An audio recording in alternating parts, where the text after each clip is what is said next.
वाकई ये ऐतिहासिक पल तो था ही, लेकिन नरेंद्र मोदी के लिए इमोशनल पल भी था। और इसी पल पर थोड़ी और चर्चा करते हैं। हमारे साथ स्टूडियो में जुड़ रहे हैं हमारे खास सहयोगी दिग्विजय सिंह।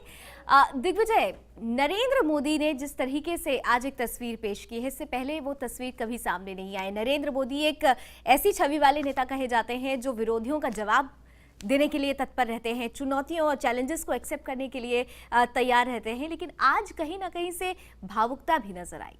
बिल्कुल लावनी, अब पूरे परिदृश्य को देखा जाए तो उनका भावुक होना भी लाजमी है। लोकतंत्र के मंदिर में जब उन्होंने पैर रखा तो सबसे पहले चरण स्पर्श किया, माथा टेक कर उसको प्रणाम किया और उसके बाद फिर उन्होंने अपना कदम आगे बढ़ाया।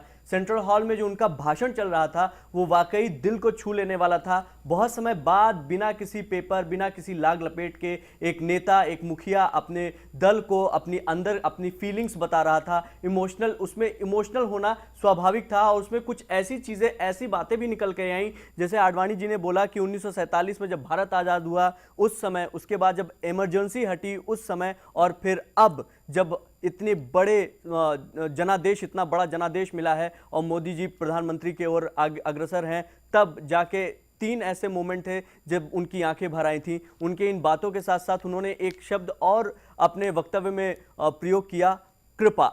इसी शब्द को जब इसी शब्द पे आके मोदी रुके तो वहां पे उनको कहीं ना कहीं ये लगा कि ये शब्द, कृपा शब्द मेरे लिए होना ही नहीं चाहिए था, और यहाँ आकर वो भावुक हो गए। उन्होंने भावुकता में अपनी सारी बातें रखी कि भारत माँ की तरह ही भाजपा भी उनकी माँ है और इसलिए वो अपने ये शब्द, ये कृपा शब्द हटा दें, क्योंकि कृपा कभी भी माँ के ऊपर बेटा नहीं कर सकता है। वो जो परिदृश्य था, उस परिदृश्य में आप अगर कुछ और चेहरे देखें, नाम देखें, तो कई, जैसे किरण खेर, रविशंकर, आडवाणी जी, मोदी खुद, ये सारे चेहरे, ये सारे आंखें नम हो चुकी थी। और इसकी वजह से एक बार एक माहौल सा बन गया था, ऐसा जैसे एक परिवार का मुखिया अपने दिल की बात अपने परिवार के सभी सदस्यों से कह रहा हो।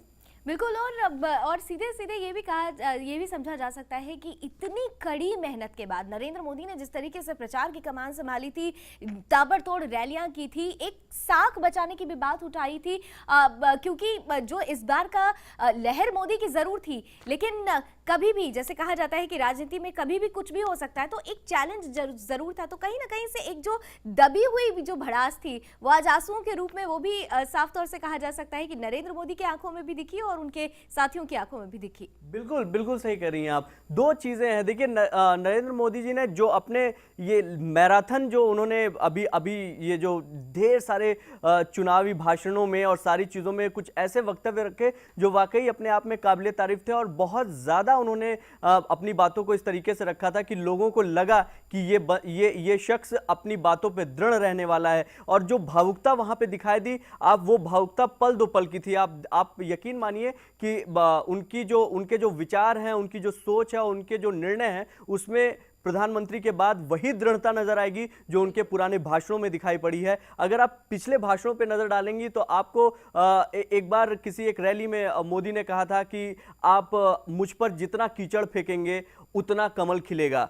इस तरीके के कई ऐसे कोटेशंस हैं, कई ऐसे वक्तव्य हैं जो अभी आप अगर कहीं भी सोशल साइट्स पे जाइए, कहीं भी जाइए, तो वो मोदी के नाम से निकलकर सामने आते हैं। ये वक्तव्य भी बताते हैं कि मोदी के पास कहने के लिए हमेशा शब्द रहते हैं, वो अपनी बातों को रखने में हमेशा सक्षम रहते हैं, और जहां जिस तरीके का माहौल, जिस तरीके की भावना, जिस तरीके की सोच की जरूरत होती है, वो उसको पेश करने में बहुत माहिर हैं। बहुत उम्दा तरीके से वो अपनी बात को रखने में पूरी तरीके से कामयाब होते हैं।